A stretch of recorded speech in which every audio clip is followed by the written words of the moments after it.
While in the library, college student Naofumi Iwatani finds a fantasy book about the four heroes: spear, sword, bow, and shield. He is then suddenly sucked into the book and summoned to another world with three others to save mankind from the Waves, a series of demonic invasions. Naofumi discovers he is the shield hero, and learns from the other heroes, who were each summoned from different Earths, that the shield hero is considered the weakest of them all. When the party members are assigned, nobody joins Naofumi, until Mine, a member of the spear hero's party, offers to join him. Soon afterward, Mine steals his belongings and accuses him of raping her. Naofumi's denials are ignored by all, and he becomes an outcast, shown kindness only by Earhart, the weaponsmith who realizes he is innocent. Embittered and enraged, Naofumi begins scrounging for materials and learns how to upgrade his shield with resources he finds in the world. After fighting away some thugs who wanted to rob him, he realizes he can't upgrade without experience or strength.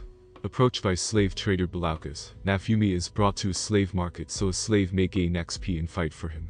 In the corner of the room, Naofumi finds a demi-human slave girl cowering in a cage. While Belaukas offers Naofumi a high-level wolfman, Naofumi instead buys the much cheaper Tanuki girl, Raphtalia. They place a slave crest on her to prevent Raphtalia from betraying or disobeying Naofumi without feeling intense pain, while also linking shared experience gained by one to the other. Raphtalia's recurring nightmares of her parents' deaths in the first wave have deeply scarred her, making her initially hesitant to kill. Both leave the capital for the small town of Loot for a mine to collect valuable ore, but they're attacked by a high-level dog monster that wounds Naofumi. As the same beast type which killed her parents, the monster's appearance sends Raphtalia into shock. Seeing her fear, Naofumi tells her to escape while he buys time.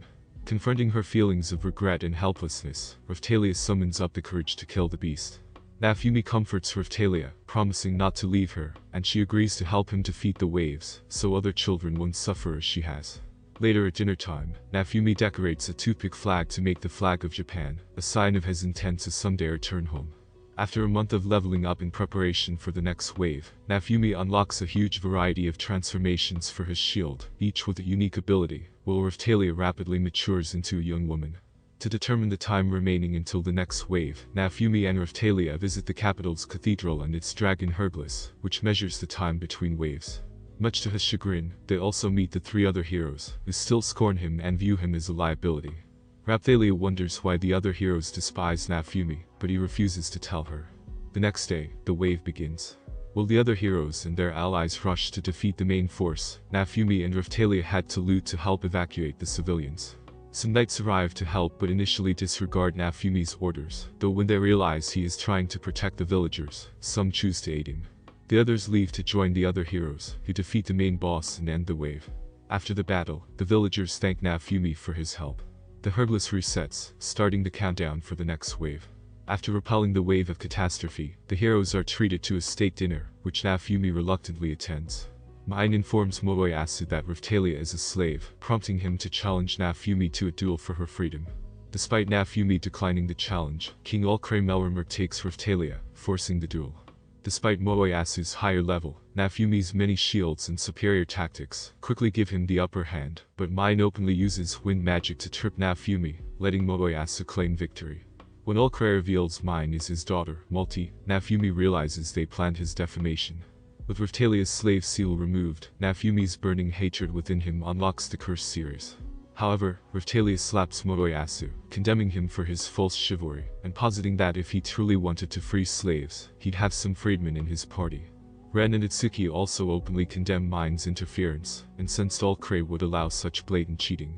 Raphtalia returns to Naofumi's side, maturing into a young adult, reaffirming her loyalty to him, and the curse series subsides. The next morning, Naofumi eats a breakfast sandwich Raphtalia made him, finding that he can finally taste food again. His confidence and hope renewed, Naofumi is now assured that Raphtalia is truly his ally. In another land on diplomatic travel, Queen Malty Melromarc learns of the duel at the castle. At Belauka's tent, Raphtalia asks for a new slave seal as a show of good faith to Naofumi, while Naofumi buys a gacha monster egg, which later hatches into a Philolial. Naming her Philo, she immediately imprints on Naofumi, reaching adulthood in a few days due to a skill of his. Visiting Loot Village, Naofumi is shocked by Moeyasu and Mine, declaring the village to be under Moeyasu's rule by royal decree. Naofumi, aware of the town's money limitations, attempts to block the heavy taxes Mine plans to levy, until Morelia's envoys arrive to deliver a message to Mine. Disturbed with the contents, she challenges Naofumi to a race to possess the village. Naofumi joins when Philo comically kicks Motoyasu into the air and rides her against Motoyasu's dragon. The soldiers use magic to cheat in Motoyasu's favor, but Naofumi still wins, forcing Malty to relent when Morelia's envoys expose her cheating. On the way back from loot, Naofumi and Raphtalia stop to rest, and the next day, they are surprised to find Philo transformed into a little girl with wings. Naofumi brings Philo to Earhart, who sends them to the dressmaker, who in turn sends them to the magic shop owner to make magic clothes for Philo. However, the magic shop owner needs a new magic gemstone for her loom, vital to make the magic thread. Escorting a wealthy trader who will help his party, a bandit group attack his wagon and are defeated. When they gloat they will go unpunished due to Naofumi's defamation, he extorts them into giving him all their loot or Philo will eat them. Impressing the trader, Naofumi learns new skills and is introduced to new contacts, even gaining a warrant to mine a quarry at a discount. As Naofumi's party and the magic shop owner search for the magic gemstone, they find an abandoned alchemist tomb housing a cursed seed, but find the seed missing. After fighting creatures through the tunnels, they locate a gem vein where Nu has made a nest in it.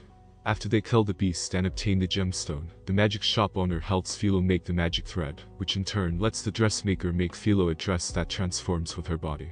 Tasked by the trader to deliver herbicide to a village, Naofumi's party discovered the village overrun by a monstrous plant. They learn that the seed from the tomb is what Motoyasu used to end a local famine, but the sprouted plant came alive and began attacking the villagers. With Motoyasu gone, they turn to Naofumi, who defeats the monster plant and alters the seeds to be safe. With the villagers unable to pay him for the seeds, he takes them to the trader for sale, who gives him a job to deliver merchandise to a hot springs village. Staying the night, Raphtalia is jealous of Naofumi and Philo spending time together, but learns of a special gem a local bird collects. Raphtalia ventures off to get the gem for Naofumi, but she is joined by Philo who wants the bird eggs. On the way, a silver boar attacks and chases them to the nest, knocking the jewels off the cliff and trampling over the eggs. Enraged, the two kill it and sell the body, taking the proceeds to buy a special tool which they give to Naofumi to use in his gem work. Learning of a mysterious disease spreading through a village, Naofumi's party goes to investigate and finds out the disease began after Ren killed a dragon nearby, and left the body to rot, instead of properly disposing of it. Monsters had gathered around its corpse, and the decomposing body rendered the entire area toxic.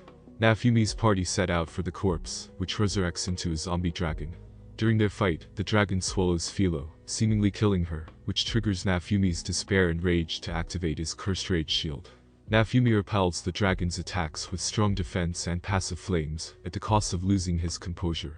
When Naofumi recovers, he realizes Raphtalia was burned trying to bring him to his senses. To their surprise, Philo bursts out of the dragon's belly, having eaten the internal crystal and powering it. Philo finds another crystal and gives it to Naofumi, but his level isn't high enough to use the shield it unlocks. Back at the village, Naofumi learns Raphtalia's wounds from the cursed shield can only be cured with high-grade holy water, and regrets having put his companions in trouble, determined to make himself and his party stronger. Naofumi's party head to the capital for holy water to heal Raphtalia, and comes across a blue-haired girl named Malty with some fillolials. Malty quickly befriends Philo, who asks to accompany them to the capital. Once there, Philo and Malty go their own way as Naofumi and Raphtalia go to the church. The clergy attempt to scam Naofumi with their lowest quality holy water, but the Pope cordially grants Naofumi high-grade pure holy water, when the hero points out the issue. In the town square, Motoyasu attacks Naofumi having learned about Philo, demanding her freedom from being his slave, unaware Philo is Naofumi's fillolial. Motoyasu starts attacking with reckless abandon his mind permits it, but Malty arrives to order them to stop just as Philo, remembering Motoyasu's insults, transforms and kicks him away. Meeting at Earhart's shop, Malty explains to Naofumi's party that she is the second princess who was made heiress apparent by Morelia, due to her older sister Malty's toxic personality. Before she can continue, Naofumi states his distrust towards the royal family and dismisses her. Dejected, Malty goes to her father to talk, while Naofumi is met by a small party, wishing to join him to fight in the wave, after he saved Loot Village, their hometown. Naofumi will only allow it if they pay 150 silver coins to prove their loyalty. As Raphtalia and Philo are ready for class upgrades, level cap increases, a royal decree forbids the Shield Heroes party from using Melromarc's dragon Hergless. On advice by Belaukas, Naofumi plans to head for neighboring Shieldforden for their Hergless, but the next wave will strike before they reach it. While scouting towns, Naofumi happens upon starving refugees who fled a revolution started by Itsuki. Returning for the next wave, Naofumi encounters Ren and Itsuki, who accuse him of stealing their rewards. Naofumi explains Itsuki's revolution only put in a new government just as corrupt as the old one, and Ren leaving the slain dragon's corpse behind caused a plague. Ren sees Raphtalia's wounds and believes him, but Itsuki remains adamant that Naofumi is lying. Later, Earhart gives Naofumi upgraded armor, and the loot party returns with 150 silvers. Naofumi has them buy better gear with the money, accepting them, as the next wave approaches 24 hours away. Equipping Raphtalia and Philo and annexing the loot party with Night Ache as their unit captain, the wave starts and Ache's unit helps civilians, while Naofumi's party kills monsters. Seeing an elderly woman, who Naofumi healed during his travels, easily defeat monsters, she reveals herself to be a retired adventurer. After 3 hours, Naofumi worries about the other heroes' progress, so he leaves Ache's party with the elderly woman to protect the civilians. Finding the other hero parties haphazardly attacking a Dutchman, Naofumi chastises their inattention, having Raphtalia expose the hidden boss, a massive soul leader. Naofumi resorts to using his cursed shield, but the zombie dragon's soul inhabiting the shield is furious for Ren killing it and Naofumi incorporating it into his gear. The attempted takeover sends Naofumi and Philo into a fury against the soul leader, but Naofumi remembers his mission and regains control to use a new power for the win. Iron Maiden. Victorious, Naofumi returns to normal, but a second soul leader appears and is easily killed by a new enemy. Glass, a woman in a black kimono wielding twin-bladed war fans, the true enemy of this wave. Glass easily defeats the other 3 hero parties, and challenges Naofumi's party. Even against Naofumi's many shields with Raphtalia and Philo's support, they can't land a single blow. Calling for tactical retreat, Glass attempts long-range attacks, but retreats when the wave's time limit hits, ending on a stalemate. After the battle, Naofumi ponders the wave's time limits and their true purpose, when he is summoned back to the castle. Allcray demands he reveal the secret behind his abilities, but Naofumi demands Allcray kneel and beg. Enraged, Allcray attempts to extort Philo and Raphtalia, but Naofumi threatens him with a worse outcome, should he try. As he leaves, a woman covertly warns Naofumi about the church conspiring against him. Malty attempts to convince her father to reconcile with Naofumi, but Malty exacerbates the situation. After Earhart provides them with travel gear and supplies, Naofumi's party departs to Shieldforden for Raphtalia and Philo's class ups. While en route, they are met by Malty, who wants Naofumi to reconcile with Allcray. Naofumi senses something is wrong moments before one of Malty's bodyguards attempts to assassinate her, but Naofumi protects her. Seeing Naofumi protect Malty, the attacking knights accuse him of taking her hostage, but are repelled. Naofumi finds the pendant on a guard for the Church of the 3 Heroes, which hates the shield. At the royal palace, wizards edit the recording of Naofumi kidnapping Malty, making him a fugitive. Planning to protect Malty to fix their situation, Naofumi's party hike the mountains to reach nearby Silvold. At night, a loose rock alerts nearby guards, and the other 3 heroes.